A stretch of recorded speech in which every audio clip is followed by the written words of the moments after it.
জয়গুরু বন্ধুরা, আমার চ্যানেলে বেসিক কিচেনে আপনাদের সবাইকে স্বাগত।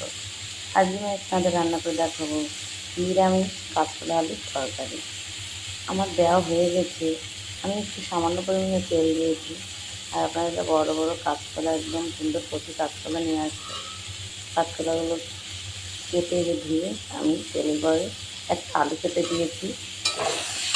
এবার আলু আর কাঁচকলা একটু নেড়ে চেড়ে নিচ্ছি। গায়ে যে জলটা সবজি সেটাকে আমি আগে টানিয়ে নিচ্ছি, তারপরে আমি জল দিয়ে দেবো। কাঁচকলা আলুর তরকারি দেখুন বন্ধুরা, এভাবে কিন্তু করবেন। এদের জন্য কোনো শুকনো লঙ্কা দেওয়া যাবে না, কাঁচা লঙ্কা চিড়ে দিতে হবে।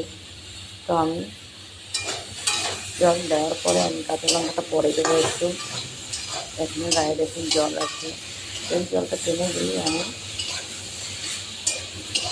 সবজি জলটা টানলে তবে সবজি কিন্তু খেতেই ভালো লাগে। তরকারিটা জল জল ভাত জ্বলে জ্বলে একটা সবজি খেতে লাগে।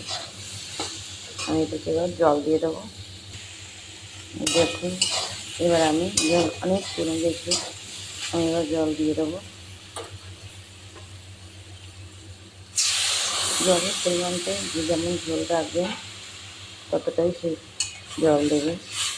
আর আলু কাঁচকলা সেদ্ধ হতে যতটুকু লাগে সেভাবে জলটা দেবেন।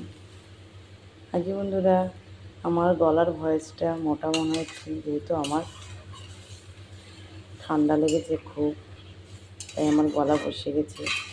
আর আমার একটু গলারও সমস্যা আছে, একটু ঠান্ডা লাগলেই আমার গলাটাই আগে বসে। এতে আমার জ্বর হওয়া লাগে না, এমনি আমার গলাটা বসে যায়। তো আমার এই গলার সমস্যার জন্য আমি ডাক্তারও দেখিয়েছি, এন্ডোস্কোপিও করিয়েছি, তারপরেও আমার এভাবে গলাটা বসে যায়। তার জন্য কিন্তু আজকে গলার ভয়েসটা অন্যরকম মনে হচ্ছে বা হবে। দেখুন এই যে আমি এতটুকু জল দিয়েছি। এবার এটা যখন টকভাবে ফুটবে আমি কাঁচা লঙ্কা ফেলে দিয়ে দেবো এর ভিতরে।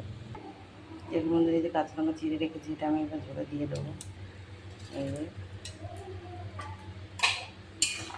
আমি 5টা কাঁচা লঙ্কা দিয়েছি।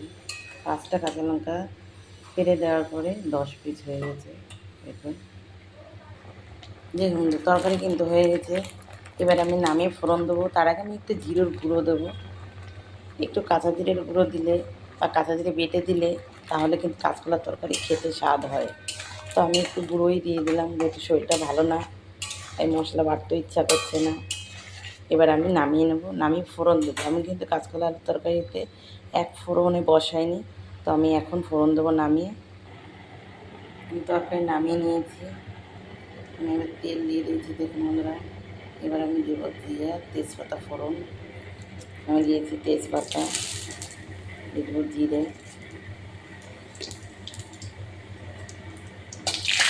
একটু নেড়ে চেড়ে আমি এবার তরকারিটা দিয়ে দেবো।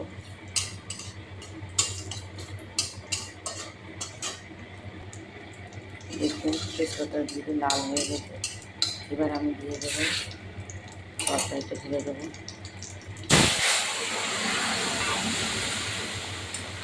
তরকারি দিয়ে দেখুন এবারে একটু নাড়তে হবে, তাহলে তরকারিটা ঘন হয়ে যাবে। একটা দুটো আলু ভেঙে দিতে হবে। দেখুন আলু কিন্তু এই যে বড়ো করেও দিয়েছি, বড় একটা আলু কেটে দিয়েছি, আলু কিন্তু একদম গলে গেছে। দেখুন তরকারি ঘনও হয়ে গেছে, আলু ভাঙা লাগেনি, নাড়তে নাড়তে ঘন হয়ে গেছে। এভাবে কিন্তু নিরামিষ তরকারি আলু কুমড়ো হোক কাঁচকলা আলু দিয়ে হোক, এভাবে নাড়তে হবে। তরকারির ঝোলটা একদম মনে হয় জল জ্বলে, যদি নাড়তে করতে ঘন হয়ে গেলে তরকারি দেখতেও ভালো লাগবে, খেতেও ভালো লাগবে। এই দেখুন কাঁচা লঙ্কা আর জিরে বাটা বা গুঁড়োর তরকারি, নিরামিষ তরকারি। দেখুন